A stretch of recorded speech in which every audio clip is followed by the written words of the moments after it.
abordar avui amb aquesta roda de premsa és la situació, que ja pràcticament tots conegueu, tan crítica i tan greu a nivell econòmic que passa i que pateix aquesta ciutat de forma exagerada i en la que ja estem immersos des de fa anys, però que en aquests últims 3 anys s'ha vist cada vegada més agreujada. Una situació econòmica que ja és totalment insostenible en aquesta ciutat, un deute que es troba al voltant de 300 milions d'euros i una incapacitat total i absoluta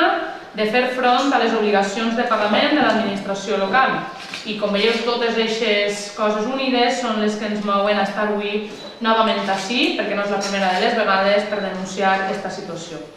Una situació que, com he dit abans, tots conegueu i que ha arribat fins a l'extrem que per enguany, per a l'any 2015, no s'hagin pogut aprovar ni tan sols els pressupostos municipals i tot i que el Partit Popular compta amb la majoria absoluta de la corporació municipal.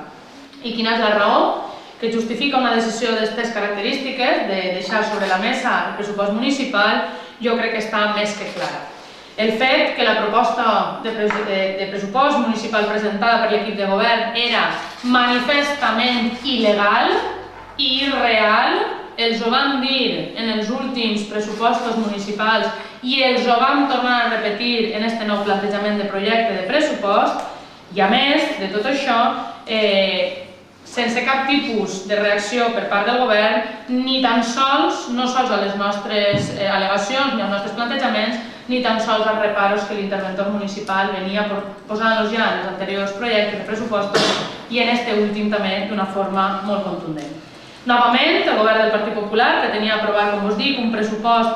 que tornava a contemplar, i així li ho manifestava en un informe l'interventor municipal, ingressos irreals, ingressos que sabia conscientment que no anava a poder complir, a poder ingressar, i a banda de tot això, ni contemplava la liquidació negativa del pressupost del 2013 de 21 milions, com sabeu, ni tan sols feia front a aquells pagaments que s'havien de fer a entitats financeres i que nosaltres venim dient-li que possiblement això és el que hem de fer, que potser no hem de fer front a aquests pagaments, però potser ens hauríem de sentar tots a veure de quina manera hem de poder parlar amb les entitats financeres per a no haver de fer front a això, però el que no es pot és obviar-ho, deixar-ho de banda, no fer-li cap tipus de cas i continuar així engrossant la bola del deute financer que no sabem a hores d'ara ni tan sols quins interessos de demora ens està provocant a aquestes arques municipals. Bé, davant de tot això,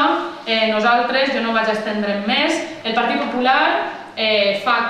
cap tipus de cas, continua gastant a mans plenes, continua endeutant cada dia que passa més i més aquesta ciutat. Teniu casos més que evidents de compres de boleres, compres de cinemes, compres de Citroëns, compres de discoteques, augment de la despesa de personal amb enxufats i amiguets, comptem ja més de 104 persones en l'empresa pública, injeccions a l'empresa pública per a que faci el que vulgui, plantejaments de remodelacions de parts d'esta ciutat que ningú vol, econòmicament desmesurades, i etc. Un endeutament que, com us he dit abans, és totalment insostenible i que considerem que les altres administracions haurien de dir alguna cosa, i per això està Ubaldo amb nosaltres. Com sabeu, des d'aquest grup de Compromís hem manifestat a la delegació de govern i al Ministeri d'Economia i Hisenda en anteriors ocasions que això no pot continuar així, i han tancat els ulls i han continuat endavant amb la marxa sense dir-li absolutament res a l'alcalde d'aquesta ciutat. I això no pot ser. Aquesta ciutat no pot estar en la situació tan greu econòmicament en la que compta actualment. I per això hem volgut parlar amb Baldo per a que a través d'ell es faci una pregunta parlamentària. Jo ja li passo la paraula a Baldo i ell que us expliqui en quina línia anem.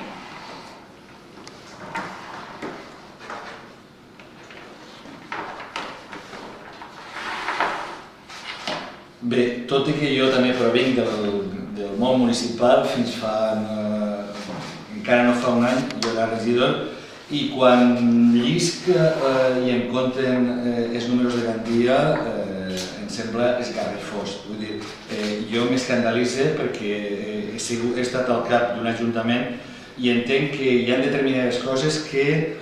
se li estan permetent a l'Ajuntament de Gandia que a altres ajuntaments en els quals no governarà el Partit Popular, potser a hores d'ara l'Ajuntament de Gandia seria, si estiguera en unes altres mans, com ara en les mans de Compromís, el Partit Popular estaria fent un ús continu i diari de la situació en la que es troba els comptes municipals d'un poble tan emblemàtic com Gandia. I per això el que fem d'alguna manera és presentar-li una pregunta al Ministeri d'Hisenda dient a l'Ajuntament de Gandia, evidentment, té la seva autonomia municipal per a gestionar els seus recursos, però resulta que l'Ajuntament de Gandia està rebent recursos del Ministeri per tal de poder respirar.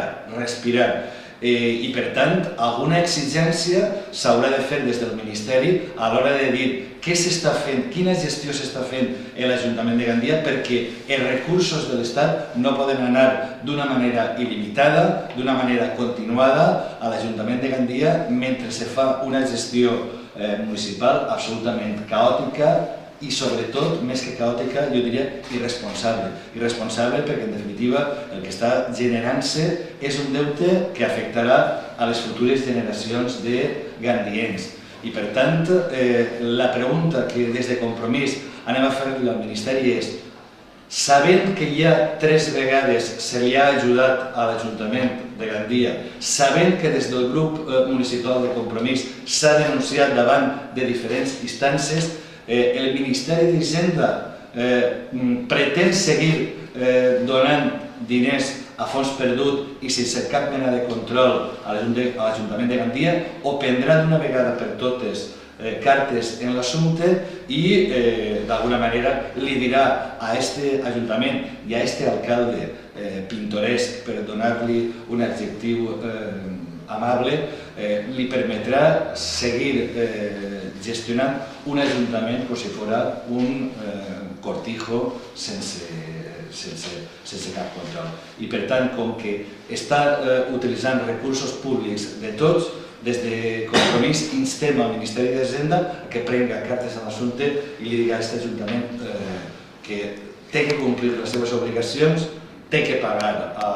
als proveïdors i no pot seguir gastant d'una manera irresponsable i endeutant a l'Ajuntament i a les futures generacions de gandiens d'esta manera tan esgarrifosa, per posar un adjectiu també amable.